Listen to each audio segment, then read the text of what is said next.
அன்பின் ஆவியே துணையாளரே தேற்றும் தெய்வமே ஊற்று தண்ணீரே உள்ளம் ஏங்குதையா வரவேண்டும் வல்லவரே நல்லவரே வரவேண்டும் வல்லவரே நல்லவரே. ஹல்லேலூயா ஹல்லேலூயா ஹல்லேலூயா ஹல்லேலூயா உம்மை துதிக்கிறோம் துதிக்கிறோம் துதிக்கிறோம் துதிக்கிறோம் அபிஷேகங்கள் மீது வல்லமைகள் மீது படுத்துகிறோம். அக்கினி அக்கினி அக்கினி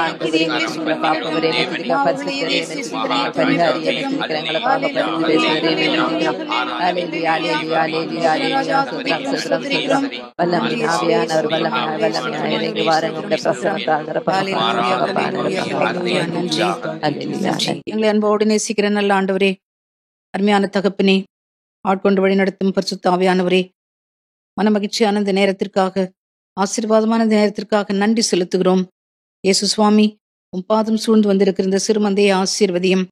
இறைவார்த்தை கேட்பதற்கு அவளோடு காத்திருக்கிற உன் பிள்ளைகள் ஒவ்வொருவரையும் இந்த நேரத்திலே பரிசுத்தாவின் அபிஷேகத்தினாலே நிரப்பும். அவர்கள் கேட்கப் போகிற இறை வார்த்தையை உள்ளத்தில் ஏற்றுக்கொண்டு அதன் மேல் தங்கள் வாழ்க்கையை கட்டி எழுப்ப வேண்டிய கிருபை அவர்களுக்கு தர வேண்டுமாய் செபிக்கிறேன். வார்த்தையை வழங்கவிருக்கும் இந்த அடிமையை ஆசீர்வதியும், நிரப்பும். வசனத்தின் வல்லமையினால் இடைக்கட்டும். அடிமையின் வாயிலிருந்து கொண்டு நீர் பேசுவீராக. நீர் பேசாவிட்டால் எனக்கு வார்த்தை இல்லை ஆண்டவரே. என்னை மறைத்து உம்மை வெளிப்படுத்தும். இயேசுவின் நாமத்தில் ஜெபிக்கிறோம் பிதாவே, amen. Praise Lord, praise lord. கிறிஸ்துவுக்குள் மிகவும் பிரியமானவர்களே, தம் நாவை காத்துக் கொள்பவர்களே அறிவாளிகள் என்கிற தலைப்பில் இப்பொழுது உங்களுக்கு நான் நற்செய்தியை பறைசாற்ற வருகிறேன். தம் நாவை காத்துக் கொள்பவர்களே அறிவாளிகள்.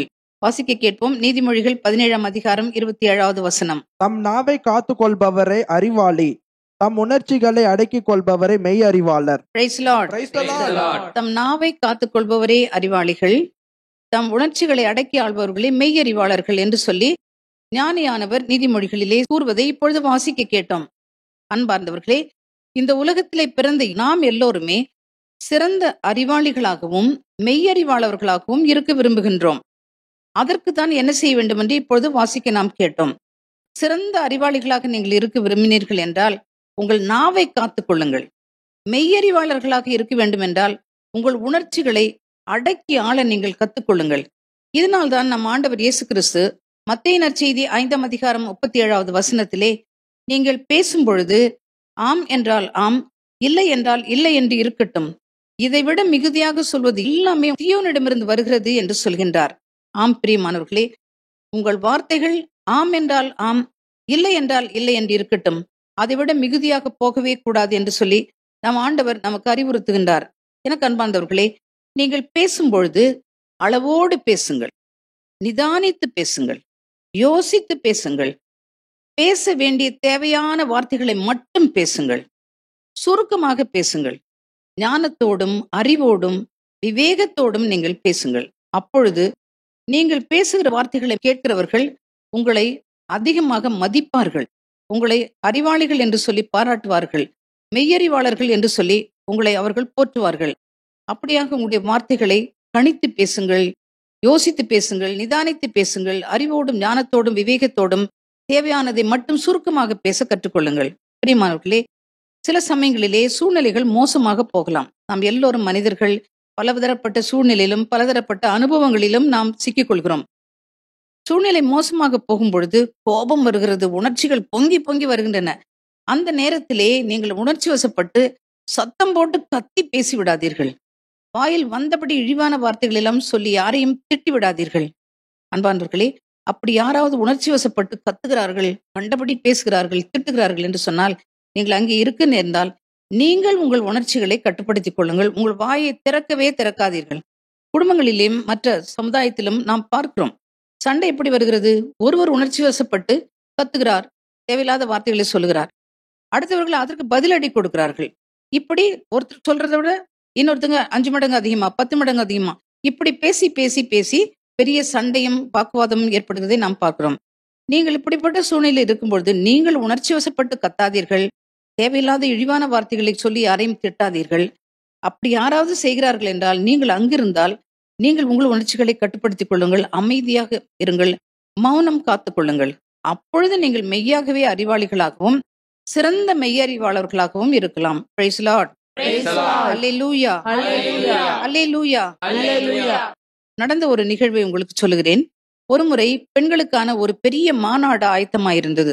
நோட்டீஸ் அடித்து விளம்பரப்படுத்தி நிறைய பேர் வரும்படியாக ஏற்பாடு செய்திருந்தார்கள். அந்த பெண்கள் மாநாட்டிற்கு சொற்பொழிவு ஆற்ற செய்தி கொடுக்க பேச்சாளராக ஒரு சகோதரி வரவழைக்கப்பட்டிருந்தார்கள். அவர்கள் சிறந்த அறிவாளி, சிறந்த பேச்சாளரும் கூட, சொற்பொழிவு ஆற்றுவதிலே மிகவும் திறமைசாலியும் கூட. குறிப்பிட்ட நாளிலே குறிப்பிட்ட நேரத்திலே மாநாடு ஆரம்பமானது. சொற்பொழிவு ஆற்ற வேண்டிய அந்த சகோதரியும் மேடைக்கு வந்தார்கள். அவர்கள் பேச ஆரம்பித்தார்கள். அவர்கள் வாயிலிருந்து வந்த ஒரு வார்த்தையும் அவர்களுடைய அறிவை வெளிப்படுத்தி கொண்டிருந்தது. பல ஆயிரம் மக்கள் கூடியிருந்தார்கள். பெரும் கூட்டமான மக்கள் அந்த மாநாட்டிலே கலந்து கொள்ள கூடியிருந்தார்கள். அத்தனை பேரும் மெய் மறந்து அந்த சகோதரியின் வாயிலிருந்து வருகிற வார்த்தையை கேட்டுக்கொண்டே இருந்தார்கள். அதை வியந்து ஆச்சரியத்தோடு அவர்கள் உள்வாங்கிக் கொண்டே இருந்தார்கள். சொற்பொழிவு ஆற்றிக்கொண்டே இருந்த அந்த சகோதரிக்கு திடீரென இருமல் வந்து விட்டது. சொற்பொழிவை நிறுத்திவிட்டு பார்த்தார்கள், மேசையிலே தண்ணீர் வைக்கப்படவில்லை. அவர்களுக்கு பயங்கர கோபம் வந்து விட்டது. இந்த கூட்டத்திற்கு ஏற்பாடு பண்ணியிருந்தவர்களை திட்டி தீர்த்தார்கள். அவர்கள் வாயில் வந்தபடியெல்லாம் வார்த்தைகளை சொல்லி ஒரு 10 நிமிஷம் அவர்கள் திட்டி தீர்த்தார்கள். அதன் பிறகு அவர்கள் சொற்பொழிவை தொடர்ந்து ஆற்றினார்கள். அன்றைய நாளும் ஒரு முடிவுக்கு வந்தது. மக்கள் எல்லோரும் கலைந்து போய்விட்டார்கள். அடுத்த நாள் மாநாட்டிற்கு பார்த்தீர்கள் என்றால் முந்தின நாள் வந்தவர்களிலே பாதி பேர் கூட வரவில்லை. ஏனென்றால் அவர்கள் எல்லோரும் அந்த பேச்சாளர், அந்த சொற்பொழிவாளர், அவர்கள் வெறும் பேச்சாளர் மட்டும்தான். அவர்களுக்கு அறிவும் இல்லை, ஞானமும் இல்லை, நாவடக்கமும் இல்லை, அவர்களுக்கு தங்கள் உணர்ச்சிகளை கட்டுப்படுத்தக்கூடிய திராணியும் இல்லை, விவேகமும் இல்லை என்று சொல்லி தெள்ளத் தெளிவாக கண்டுபிடித்து விட்டார்கள். எனக்கு அன்பார்ந்தவர்களே, இந்த உதாரணத்திலிருந்து நாம் என்னத்தை தெரிந்து கொள்கிறோம்? நாம் சிறந்த அறிவாளிகளாக, திறமைசாலிகளாக, பல காரியங்களை சாதிக்கிற சாதனையாளர்களாக இருக்கலாம். ஆனால் நம் வாயின் வார்த்தைகளையும் நம்முடைய உணர்ச்சிகளையும் நாம் கட்டுப்படுத்தி அதை சரியான விதத்திலே கையாளவில்லை என்றால் எல்லாம் வேஸ்ட் பிரியமானவர்களே. அப்சல்யூட்லி எல்லாமே வேஸ்டாக போய்விடும். ஆகவே உங்களுடைய வாயின் வார்த்தையாலே உங்கள் தலையிலே மண்ணை வாரி எப்பொழுதும் போட்டுக்கொள்ளாதீர்கள். உங்கள் வாயின் வார்த்தைகள், உங்களுடைய உணர்ச்சிகள் இவை எல்லாமே உங்களுடைய பகுத்தறிவுக்கு கட்டுப்பட்டு இருக்க வேண்டும். ஞானத்தோடும் விவேகத்தோடும் நிதானித்து எங்கு பேசுகிறோம், என்ன பேசுகிறோம், யாரிடம் பேசுகிறோம், இதை பேசுவது தேவையானதா என்று சொல்லி கணித்து நீங்கள் பேசும் பொழுது மெய்யாகவே நீங்கள் அறிவாளிகளாகவும் சிறந்த மெய்யறிவாளர்களாகவும் இருப்பீர்கள். Praise the Lord. Hallelujah. Alleluia. நீதிமொழிகள் 13ஆம் அதிகாரம் 3வது வசனத்தை வாசிக்க கேட்போம். நாவை காப்பவர் தம் உயிரையே காத்துக் கொள்கிறார். நாவை காக்காதவன் கெட்டழிவான். Praise the Lord. எல்லாருமே சேர்ந்து சொல்லாமே. நாவை காப்பவர் தம் உயிரை காத்துக் கொள்கிறார். நாவை காக்காதவர் கெட்டழிவார். இது எவ்வளவு ஒரு தாரக மந்திரம் மாதிரி பிரியமானவர்களே. நாவை காப்பதனுடைய அவசியத்தை ஞானியானவர் எவ்வளவு அழகா நமக்கு சொல்லித்தரார் பாருங்க. எல்லாரும் இதை கடைபிடிச்சோம்னா இந்த உலகமே ஒரு மோட்சமாக இருக்கும். அன்பார்ந்தவர்களே, 2 வருடங்களுக்கு முன்பாக சமீப காலத்திலே கொரோனா என்னும் ஒரு கொடிய பெரும் தொற்று இந்த உலகத்தையே, எல்லா மக்களையும் உலுக்கியது. உலகத்தை, ஏன் சரித்திரத்தையே புரட்டி போட்டது என்று சொல்லலாம். இந்த உயிர்கொல்லி நோயிலிருந்து தப்பித்துக் கொள்வதற்கு, உயிரை காப்பாற்றிக் கொள்வதற்கு நாம் எல்லாருமே பாடுபட்டோம். எல்லா மனிதர்களுமே பாடுபட்டோம். இந்த நோய் வராமல் தடுப்பதற்கான எல்லா முயற்சிகளையும் மேற்கொண்டோம். கையுறைகளை அணிந்து கொள்வது, முகமூடி அணிந்து கொள்வது, வெதுவெதுப்பான தண்ணீர் குடிப்பது, ஆவி பிடிப்பது, ஸ்டீம் பிடிப்பது, சமூக இடைவெளி அனுசரிப்பது, கையிலே சானிடைசர் போட்டுக்கொள்வது, சத்தான உணவு, சத்தான மாத்திரைகள் சாப்பிடுவது, கொரோனா வராதபடி தடுப்பூசி 1 டோஸ் 2 டோஸ் என்று சொல்லி தடுப்பூசிகளை போட்டுக்கொள்வது, இது எல்லாமே நாம் எல்லோருமே கடைபிடித்தோம். மிகவும் ஆவலோடு. ஏன், கொரோனாவில் மாட்டிக்கொண்டால் நாம் உயிர் பிழைப்பது அரிது என்று நமக்கு எல்லாருக்கும் தெரியும். நாம் உயிரை காத்துக் கொள்வதற்காக இப்படிப்பட்ட எல்லா தடுப்பு முயற்சிகளையும் நாம் மேற்கொண்டோம். ஆனால் என்ன நடந்தது? நம்மிலே பலாயிரம் மக்கள், உலகளாவை எடுத்துக்கொண்டோம் என்றால் லட்சக்கணக்கான மக்கள் இறந்து போனார்கள். அவர்கள் எல்லாம் கேர்லெஸ்ஸாக இருக்கவில்லை. இப்படிப்பட்ட தடுப்பு முயற்சிகளையும் பாதுகாப்பு முயற்சிகளையும் அவர்கள் எடுத்தும் தங்களையே பாதுகாத்துக் கொள்ள அவர்கள் வழி தேடிக்கொண்டும் பலன் இல்லாமல் அந்த கொடிய உயிர்கொல்லி நோயினாலே தாக்கப்பட்டு மடிந்து போனார்கள். அன்பார்ந்தவர்களே, மனிதராக பிறந்த நாம் எல்லோரும், எல்லா மனிதர்களுமே பாதுகாப்போடு வாழ்வதற்கு, உயிரை காத்துக்கொள்வதற்கு எதை வேண்டுமானாலும் செய்ய தயாராக இருக்கிறீர்கள். உதாரணமாக வீட்டு எடுத்துக்கொள்வோம். நம்ம எல்லாருக்கும் வீடு உண்டு, எப்படியாவது இருக்கட்டும்னு சொல்லி நினைக்கிறது இல்ல. அந்த வீடு பாதுகாப்பாக இருக்க வேண்டும் என்று சொல்லி பார்த்து பார்த்து பார்த்து கட்டுகிறீர்கள். அந்த வீட்டிற்கு ஒரு கம்பவுண்ட் வால், ஒரு கேட், 2 கேட்டுன்னு கேட்டு. பிறகு அந்த வீட்டு காவல் செய்வதற்கு நாய்களை கூட வளர்க்கிறீர்கள். அப்புறம் இப்பெல்லாம் சிசிடிவி கேமராவையும் பொருத்திக் கொள்கிறீர்கள். இப்படியாக பாதுகாப்பாக வாழ்வதற்கு, உயிரை காப்பதற்கு பலவிதமான பாதுகாப்பு முயற்சிகளை நாம் மேற்கொள்கின்றோம். ஆனால் நாம் உயிரை காப்பதற்கு என்ன செய்ய வேண்டும் என்று சொல்லி ஞானியானவர் இப்போது நீதிமொழிகள் 13:3 சொன்னதை நாம் வாசிக்க கேட்டோம், திருப்பியும் சொன்னோம். உங்கள் உயிரை நீங்கள் காத்துக்கொள்ள விரும்பினால் நாவடக்கம் உள்ளவர்களாக இருங்கள். Praise the Lord. என்ன செய்ய வேண்டும்? நாவடக்கம் உள்ளவர்களாக இருங்கள். தன் நாவை காக்காதவன் அழிந்து போவான் என்று சொல்லியும் வேதம் நம்மை எச்சரிக்கின்றது. ஆம் பிரியமானவர்களே, நாவடக்கம் உள்ளவர்கள் நீடூழி வாழ்வார்கள் என்பதில் ஒரு ஐயமும் இல்லை. ஆகவே நாவடக்கத்தோடு வாழ நாம் கற்றுக்கொள்வோம். Praise the Lord. Hallelujah. Hallelujah. Alleluia. நீதிமொழிகள் 18ஆம் அதிகாரம் 21வது வசனத்தை வாசிக்க கேட்போம். வாழ்வதும் நாவாலே, சாவதும் நாவாலே, வாயாடுவோர் பேச்சின் பயனை துய்ப்பர். Praise the Lord. வாழ்வதும் நாவாலே, சாவதும் நாவாலே, வாயாடுவோர் பேச்சின் பயனை துய்ப்பர் என்று சொல்லி நமக்கு அழகாக இந்த வசனம் சொல்கின்றது. அன்பார்ந்தவர்களே, இந்த உலகத்திலே நீங்கள் சந்தோஷமாக வாழ வேண்டும், நிம்மதியாக வாழ வேண்டும், நல்ல உடல் நலத்தோடும் பலத்தோடும் வாழ வேண்டும், நீடிய ஆயுளோடு வாழ வேண்டும் என்று விரும்புகிறீர்களா? அப்படி என்றால் நீங்கள் உங்கள் வாயின் வார்த்தைகளை கணித்துக் கொள்ளுங்கள். ஏனென்றால் நீங்கள் வாழ்வதும் சாவதும் நாவாலே என்று சொல்லி வசனம் சொல்கின்றது. நிலை வாழ்வை உரிமையாக்கிக் கொள்ள வேண்டுமென்றால் நாவை கட்டுப்படுத்துவது மிகவும் அவசியம். மரணமும் ஜீவனும் என் நாவின் அதிகாரத்தில் உள்ளது என்று சொல்லி ஞானியானவர் சொல்கின்றார். ஆகவே பிரியமானவர்களே, உங்கள் வாயின் வார்த்தைகளை கட்டுப்படுத்துங்கள். அப்பொழுது நீங்கள் சிறந்த அறிவாளிகளாகவும் மெய்யறிவாளர்களாகவும் இருப்பீர்கள். நிலை வாழ்வையும் சுதந்திரித்துக் கொள்வீர்கள். Praise the Lord. Hallelujah. Alleluia. நீதிமொழிகள் 21:23 வாசிக்க கேட்போம். தம் வாயையும் நாவையும் காப்பவர் இடுக்கண் வராமல் தம்மை காத்துக் கொள்வார். Praise the Lord. பிரியமானவர்களே, உங்களுடைய உடலும் உள்ளமும் ஆவி ஆத்மா இவை எல்லாம் நலமுடன் இருக்க வேண்டும் என்றால் நீங்கள் நிச்சயமாக உங்கள் வாயையும் உங்கள் நாவையும் காத்துக்கொள்ள வேண்டும். வாயையும் நாவையும் எப்படி காத்துக்கொள்வது? வாயை காத்துக்கொள்கிறவர்கள் நிச்சயமாக நாவை காத்துக்கொள்ள முடியும். வாயை எப்படி காத்துக்கொள்வது? அன்பார்ந்தவர்களே, இறைவார்த்தை கேட்டுக்கொண்டிருக்கிற உங்களிலே அநேகருக்கு எப்பொழுது பார்த்தாலும் எதையாவது சாப்பிட வேண்டும், எப்பொழுதும் எதையாவது குடித்து கொண்டே இருக்க வேண்டும் என்கிற பழக்கம் இருக்கிறதா? எதையாவது சாப்பிட்டுக்கிட்டே இருக்கணும், எதையாவது குடித்து கொண்டே இருக்க வேண்டும் என்கிற பழக்கம் இருக்கின்றதா? அப்படி இருந்தால் அந்த பழக்கத்தை உடனே நிறுத்துங்கள். ஒரு சிலர் எதையாவது வாயில போடணும், அரிசி, சூயிங்கம், புளி, மிட்டாய், எதையாவது போட்டு வாயில அரைத்து கொண்டே இருப்பார்கள். பிரியமானவர்களே, இது ஒரு தீய பழக்கம். இப்படிப்பட்ட தீய பழக்கம் உங்களிடம் இருக்கவே கூடாது. அடிக்கடி வாயில எதையாவது போட்டு சாப்பிடுவதும் குடிப்பதும் வாயை அசைத்து கொண்டே இருப்பதும் ஒரு கொடிய பழக்கம், ஒரு தீய பழக்கம். இந்த பழக்கத்தை நீங்கள் அறவே நிறுத்த வேண்டும். பிரியமானவர்களே, 3 வேளையும் சாப்பிடுகிறீர்களா? நன்றாக வாயை திறந்து நன்றாக உணவை ருசித்து நன்றாக சாப்பிடுங்கள். இடையிலே நீங்கள் இறை வார்த்தையை சொல்லுங்கள், இயேசுவின் நாமத்தை சொல்லுங்கள், துதியுங்கள். வாயில் எப்பொழுதும் துதி புகழ்ச்சி இருந்து கொண்டே இருந்தது என்று சொன்னால் உங்களுக்கு அறிவு வளரும், உங்கள் நாவும் வாயும் தூய்மையாகும். பிரியமானவர்களே, எனக்கு ஒரு போதகரை தெரியும். அவர் வாயிலிருந்து உலக பிரகாரமான வார்த்தையே கேட்க முடியாது. ஜெபிக்கும் பொழுது ஜெபிப்பார், போதிக்கும் பொழுது போதிப்பார். மற்ற நேரம் எல்லாம் அவருக்கு வாய் அசைந்து கொண்டே இருக்கும். அவருடைய வாய் அசைந்து கொண்டே இருக்கும். நான் கேட்டேன் அவர்கிட்ட, என்ன ஃபாதர் சொல்லிக்கிட்டே இருக்கிறீங்கன்னு சொல்லி. இயேசு நாமம் சொல்லி துதிச்சுக்கிட்டே இருக்கிற சகோதரி என்று அவர்கள் சொல்வார்கள்.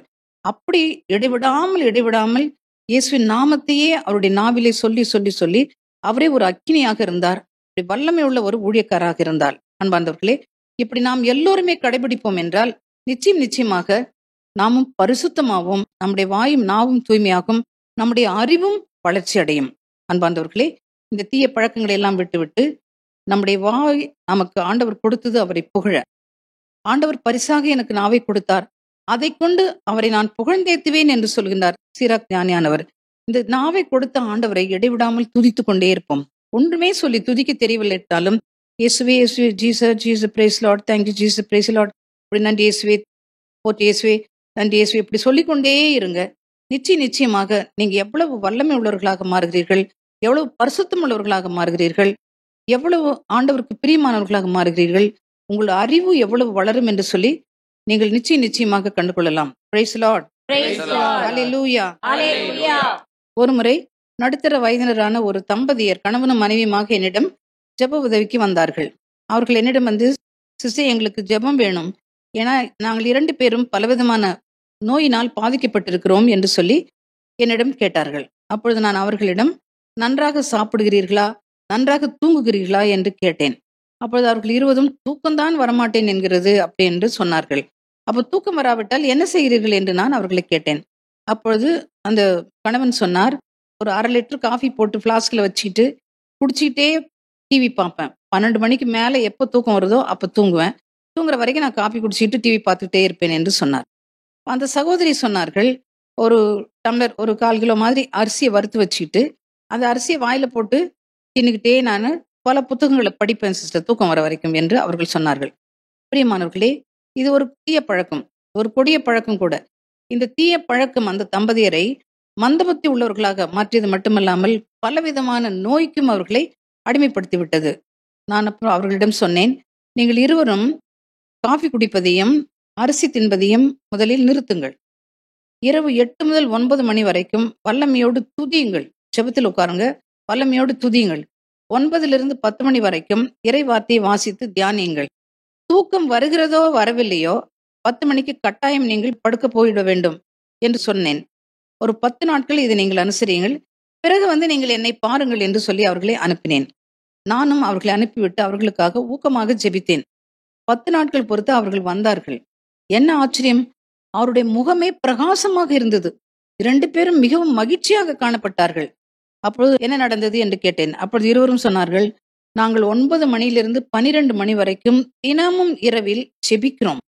செபிக்க ஆரம்பித்த பிறகு எங்களுக்கு உடலில் இருக்கிற வியாதியில 3/4 வியாதி போயிடுச்சு சிஸ்டர், நாங்க மிகவும் மகிழ்ச்சியாக இருக்கிறோம் என்று சொல்லி அவர்கள் சொன்னார்கள். Praise Lord.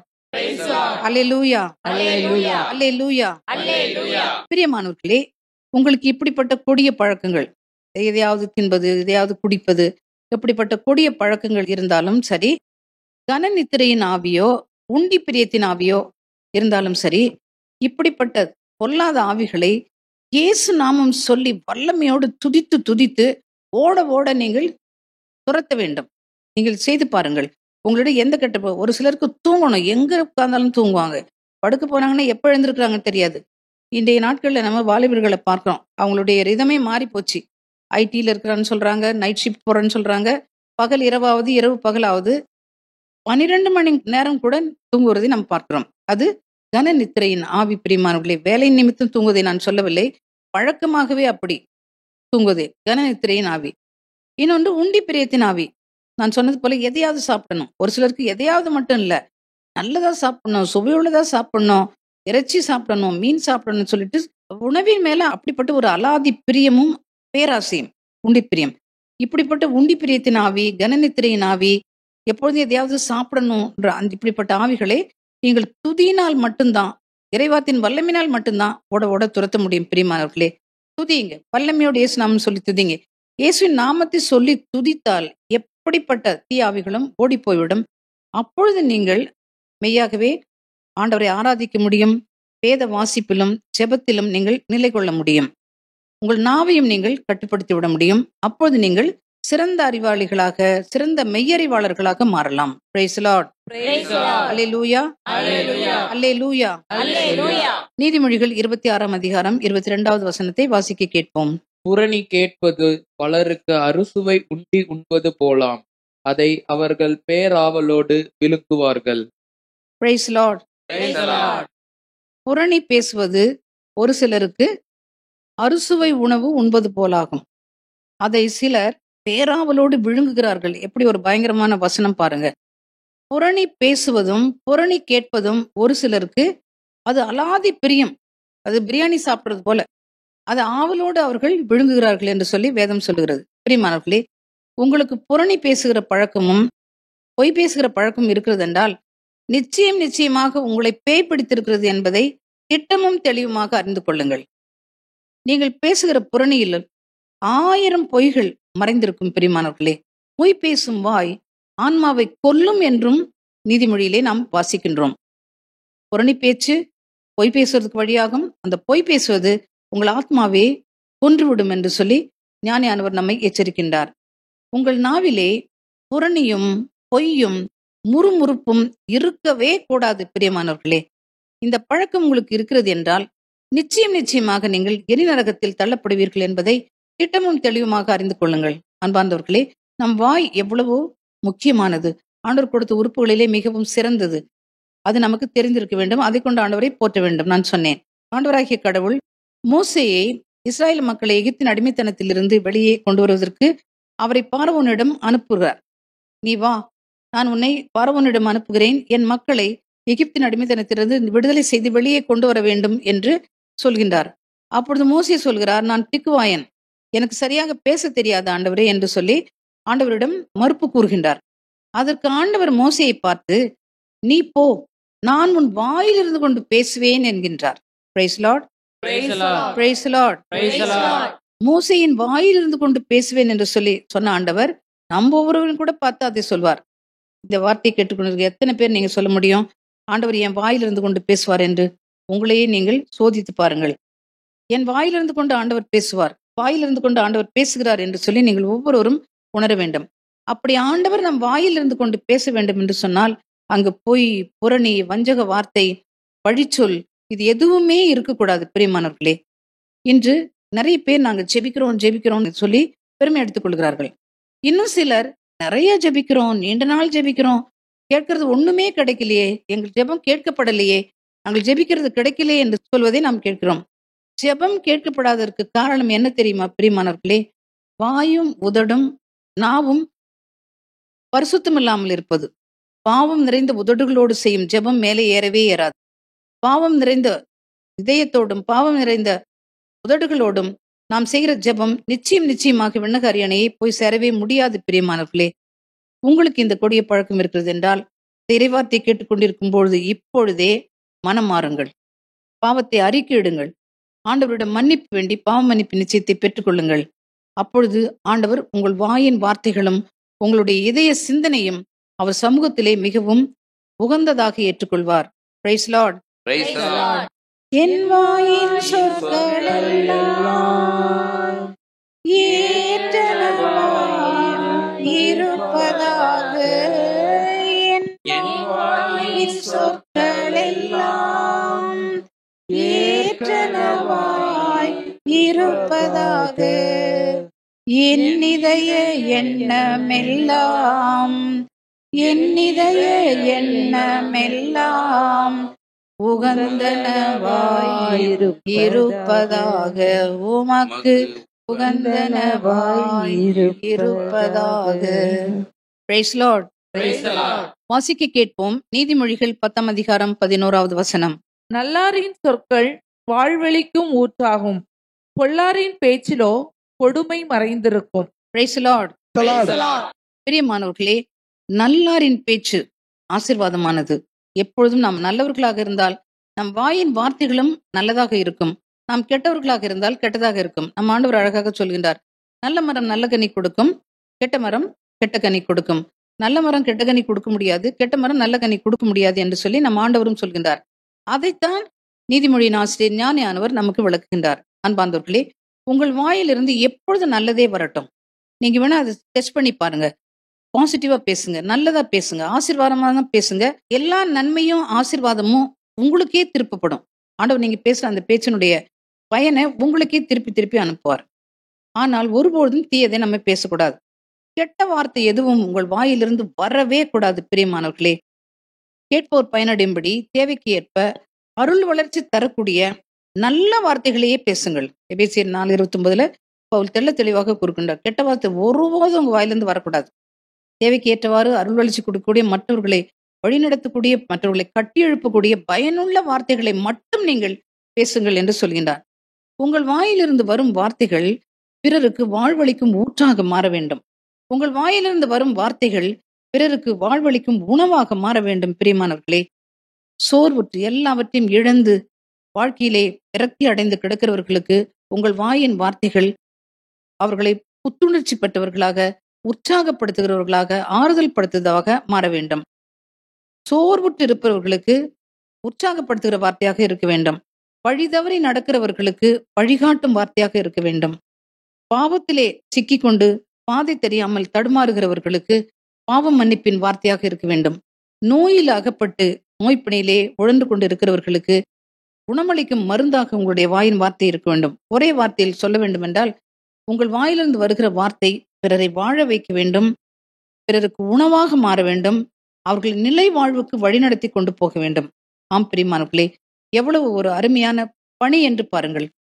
நிறைய தான தர்மங்கள் செய்கிறோம், நிறைய காரியங்களை சாதிக்கிறோம். ஆனால் ஒரு அன்பான வார்த்தை, இரக்கமுள்ள வார்த்தை, மன்னிப்பின் வார்த்தை, வழிகாட்டுகின்ற வார்த்தை, பிறர்களை உற்சாகப்படுத்துகின்ற வார்த்தை, பிறர்களை மன்னிக்கின்ற வார்த்தை எப்படி ஒரு மற்றவர்களை கட்டி எழுப்ப முடியும், மற்றவருடைய வாழ்க்கையை வளமாக்க முடியும், மற்றவருடைய வாழ்க்கைக்கு ஒளியூட்ட முடியும், மற்றவருடைய வாழ்க்கைக்கு அவர்கள் புது வாழ்வை, ஒரு புது மலர்ச்சியை கொடுக்க முடியும் என்று சொல்லி நீங்கள் தெரிந்து கொண்டீர்கள் என்றால், எப்பொழுதும் நல்லதையே பேசுவீர்கள், எப்பொழுதும் நீங்கள் ஆசீர்வாதமானதையே பேசுவீர்கள்.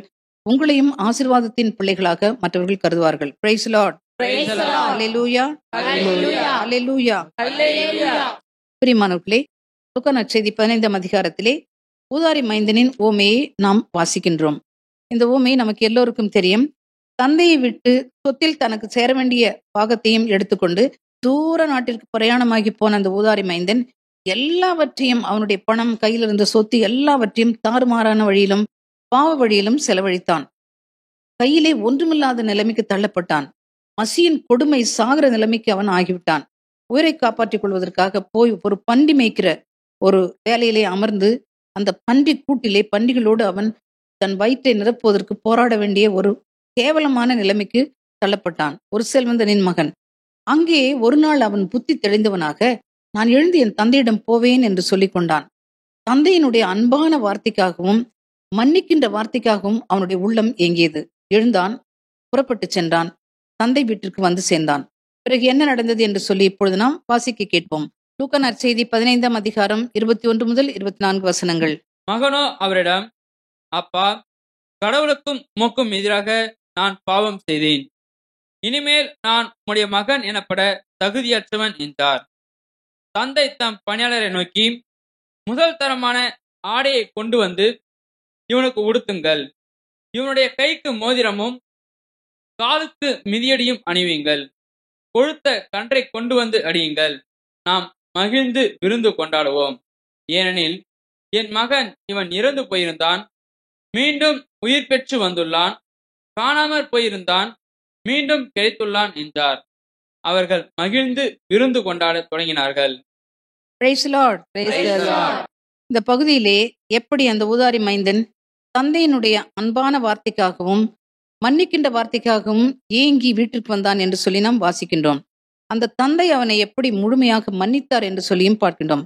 தந்தை அவனை அன்போடு ஏற்றுக்கொண்டு முழுமையாக மன்னித்து அவனை தன் மகனாக ஏற்றுக்கொண்டார். அவனும் ஒரு புது மனிதனாக மாறினான், ஒரு புது வாழ்வையே தொடங்கினான். தந்தைக்கு மிகவும் பிரியமான மகனாக, நெருக்கமான மகனாக வாழ்ந்தான். Praise lord. இறைவார்த்தையை கேட்டுக்கொண்டிருக்கிற பெற்றோர்களே, உங்களுடைய பிள்ளைகள் சில சமயங்களிலே உங்கள் வார்த்தைக்கு கீழ்ப்படியாமல் தங்கள் மனபோன போக்கிலே வாழ்ந்து கால்போன போக்கிலே போய் நீங்கள் சேர்த்து வைத்திருந்த சொத்தை அழித்து குடும்பத்திற்கும் கெட்ட பெயரை உண்டாக்கிவிட்டு சில காலம் பொறுத்து எல்லாவற்றையும் இழந்த நிலையிலே உங்கள் முன்னால் வந்து நிற்கிறார்கள் என்று வைத்துக் கொள்வோம். எப்படிப்பட்ட வார்த்தைகளை நீங்கள் உங்கள் பிள்ளைகளுக்கு சொல்வீர்கள்? உங்களுடைய வார்த்தைகள் மன்னிக்கும் வார்த்தையாக இருக்குமா? அன்பான வார்த்தையாக இருக்குமா? நீ வந்ததே போதும் என்று சொல்லி சொல்லக்கூடிய வார்த்தையாக இருக்குமா? அப்படி என்றால் அந்த வார்த்தைகள் உங்களுடைய பிள்ளைகளுக்கு வாழ்வளிக்கும் ஊற்றாக, உணவளிக்கும் வார்த்தையாக அது மாறும். பிரியமானவர்களே, நீ வந்ததே போதும், உன் பிள்ளையாக என்னை ஏற்றுக்கொள்கிறேன் என்று நீங்கள் சொல்லி அரவணைத்துக் கொண்டீர்கள் என்றால் அந்த ஊதாரி மனிதனுடைய தந்தை போல உங்கள் பிள்ளைகளுக்கு நீங்கள் புது வாழ்வு கொடுப்பீர்கள், மறுவாழ்வை கொடுப்பீர்கள். மாறாக உங்களிடம் வந்திருக்கிற பிள்ளையை பார்த்து, என் கண் முன்னாலே வராதே, என் மூஞ்சில முழிக்காதே, வீட்டுல உனக்கு இடமில்லை, ஓடிப்போ என்று சொல்லி கொடூரமான வார்த்தைகளை, உள்ளத்தை உடைக்கும் வார்த்தைகளை நீங்கள் சொல்வீர்களா? யோசித்து பாருங்கள். அன்பார்ந்தவர்களே, பிள்ளைகள் கெட்டழிந்த பிறகு மனம் மாறி பெற்றோராகிய உங்களிடம் அவர்கள் வரும்பொழுது அவர்களை ஏற்றுக்கொள்ளுங்கள். விழுந்து கிடப்பவர்களுக்கும் வழி தவறுபவர்களுக்கும் நீங்கள் அரவணைப்பவர்களாக மாற வேண்டும். உங்கள் வாயிலிருந்து வருகின்ற வார்த்தை வாழ்வளிக்கும் ஊற்றாக மாற வேண்டும். பிரியமானவர்களே, நெறிந்த நாணலை முறிக்காதீர்கள், புகையும் திரியை அணைக்காதீர்கள். Praise the Lord. Praise the Lord. Hallelujah. Hallelujah. Hallelujah. Hallelujah. பிரியமானவர்களே, யோவான் நற்செய்தி 8ஆம் அதிகாரத்திலே இந்த நிகழ்ச்சியை நாம் வாசிக்கின்றோம். மறைநூல் அறிஞர்களும் மூப்பர்களும் பரிசேயர்களும் விபச்சாரத்தில் பிடிபட்ட ஒரு பெண்ணை கொண்டு வந்து நம் ஆண்டவர் இயேசு கிறிஸ்துவின் முன்பாக நிறுத்துகிறார்கள். ஆண்டவரை பார்த்து, இந்த பெண் விபச்சாரத்தில் கையும் மெய்யுமாக பிடிபட்டாள். இப்படிப்பட்டவர்களை கல்லால் எறிந்து கொல்ல வேண்டும் என்பது மோசே நமக்கு கொடுத்த திருச்சட்டத்தினுடைய கட்டளை. நீர் என்ன சொல்லுகிறீர் என்று கேட்டார்கள். நம் ஆண்டவர் அவர்களை முதலில் சுட்டி பார்த்தார். அதன் பிறகு அவர், உங்களிலே பாவம் இல்லாதவன் இவள் மேல் முதல் கல்லை எறியட்டும் என்று சொல்லிவிட்டு கீழே குனிந்து தரையிலே எழுதத் தொடங்கினார். ஆண்டவர் நிமிர்ந்து பார்த்தபோது அங்கு ஒருவர் கூட இல்லை.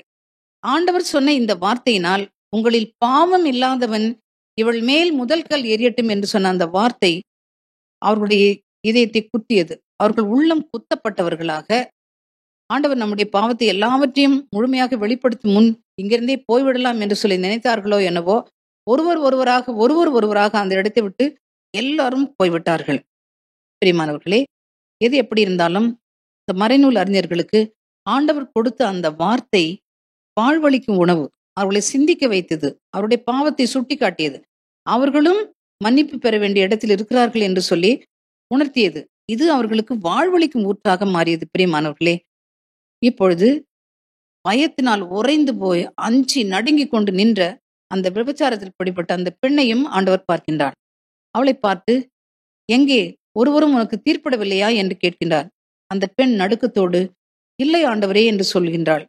ஆண்டவர் அன்போடும் கனிவோடும் அவளை பார்த்து, நானும் உனக்கு தீர்ப்பிடேன், நீ சமாதானமாய் போ, இனி பாவம் செய்யாதே என்கின்றார்.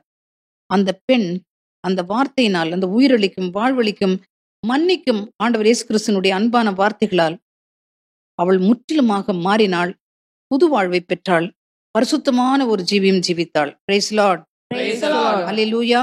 Hallelujah. Hallelujah. Hallelujah. நீதிமொழிகள் 10ஆம் அதிகாரம் 21வது வசனத்தை வாசிக்க கேட்போம். நல்லாரின் சொற்கள் பிறருக்கு உணவாகும், செருக்கு நிறைந்தோரின் மதிகேடு அவர்களை அழித்துவிடும். நல்லாரின் வாயிலிருந்து வருகிற சொற்கள் பிறருக்கு வாழ்வளிக்கும் உணவு போல மாறும். பிரியமானவர்களே, பயத்தினால் உறைந்து போயிருக்கிறவர்களை பார்த்து, பயப்படாதே, இயேசு உன்னோடு இருக்கிறார் என்று சொல்லி பாருங்கள். அஞ்சாதே, இயேசு உன் பாவங்களை எல்லாம் மன்னிக்கிறார். அவர் உன்னை பாலாக்காமல் தலையாக்குவார், உன்னை கீழாக்காமல் மேலாக்குவார். அவர் கிருபை உனக்கு போதும். அவர் உன்னை அன்பு செய்கிறார். அவர் பேரால் நீ எதை கேட்டாலும் அவர் உனக்கு தருவார் என்ற வார்த்தைகளை நீங்கள் சொல்லி பாருங்கள். பயத்தினாலே பிடிக்கப்பட்டு சோர்வுற்று வாழ்க்கையிலே ஒளியிழந்து இருக்கிற மக்களுக்கு இப்படிப்பட்ட வார்த்தைகள் வாழ்வளிக்கும் உணவாக மாறும். பிரியமானவர்களே, அறுசுவை உணவை உண்பது போல அது மாறும். எனக்கு அன்பார்ந்தவர்களே, உங்கள் வாயின் வார்த்தைகள் எவ்வளவு முக்கியமானது என்று சொல்லி இப்பொழுது நாம் சிந்தித்தோம். நாம் ஒவ்வொருவரும் இப்படி நம்முடைய வாயின் வார்த்தைகளினாலே பிறருக்கு வாழ்வளிப்போம், பிறருக்கு உயிரை கொடுப்போம், பிறருக்கு மறு வாழ்வை நாம் கொடுப்போம். இந்த இறை செய்தியை கேட்டுக்கொண்டிருக்கிற நீங்கள் ஒவ்வொருவரும் உங்கள் வாயின் வார்த்தைகளினால் அறிவாளிகளாக மாற வேண்டும். உங்கள் வாயின் வார்த்தைகள் உங்களை அறிவாளிகளாக மாற்ற வேண்டும் என்றால் நீங்கள் யோசித்து பேச வேண்டும், நிதானித்து பேச வேண்டும், தேவையானதை மட்டும் பேச வேண்டும், அளவோடு பேச வேண்டும், ஞானத்தோடும் விவேகத்தோடும் பண்போடும் பேச வேண்டும். உங்கள் உயிரை நீங்கள் காத்துக்கொள்ள விரும்பினால் நாவடக்கம் உள்ளவர்களாக நீங்கள் இருக்க வேண்டும். இம்மையிலும் மறுமையிலும் நீங்கள் நீடூழி வாழ விரும்பினால், உடல் உள்ள ஆன்ம நலனோடு இருக்க விரும்பினால் உங்கள் நாவை நீங்கள் காத்துக்கொள்ள வேண்டும். எக்காரணத்தை முன்னிட்டும் பொய்யும் புரணியும் வஞ்சகமும் பழிச்சொல்லும் உங்கள் நாவில் வரவே கூடாது. பிரியமானவர்களே, இந்த வார்த்தையை கேட்டுக்கொண்டிருக்கிற நீங்கள் ஒவ்வொருவரும் இன்று உங்களை ஒப்புக்கொடுங்கள். என் வாயின் வார்த்தைகளும் என் நாவின் சொற்களும் உமக்கு ஏற்றதாக இருக்கட்டும், பிறருக்கு வாழ்வளிக்கும் உணவாக மாறட்டும், பிறருக்கு உயிரளிக்கும் ஊற்றாக மாறட்டும் என்று சொல்லி ஜெபித்து ஒப்புக் கொடுப்போம். நம் ஆண்டவர் இயேசு கிறிஸ்து உங்கள் அனைவரையும் நிறைவாக ஆசீர்வதிப்பாராக. ஆமென். ஆமென். ஆமென். நன்றி செலுத்துகிறோம் நல்ல ஆண்டவரே. நீர் எங்களோடு பேசிய இந்த இனிய வார்த்தைகளுக்காக கோடி நன்றி.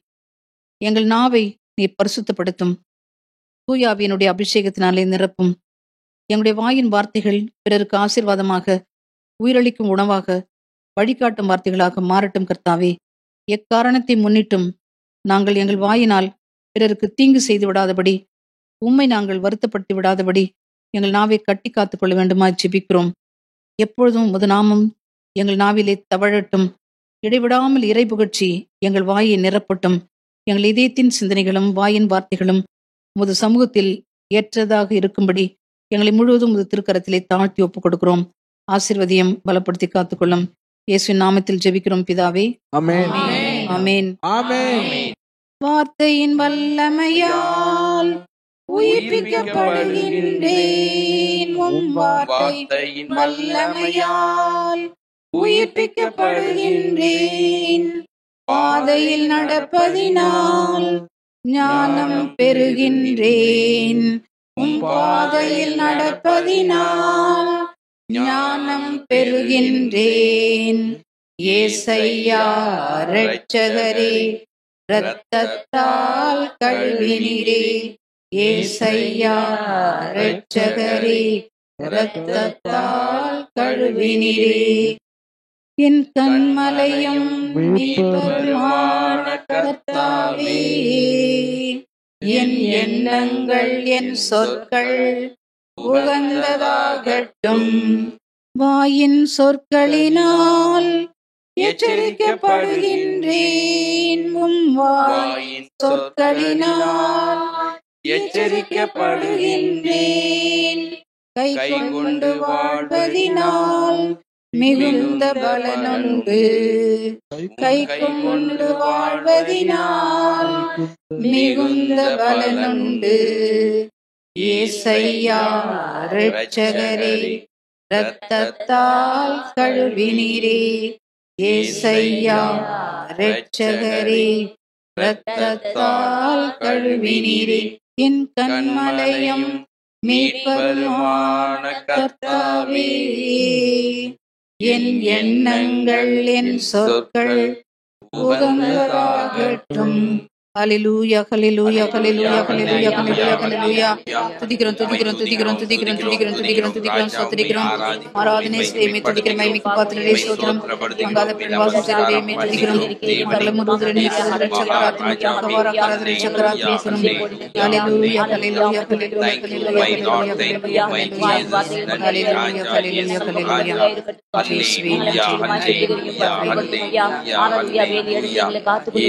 என் கண்மலையும் மீட்பருமான கர்த்தாவே, என் எண்ணங்கள் என் சொற்கள் உகந்ததாகட்டும்.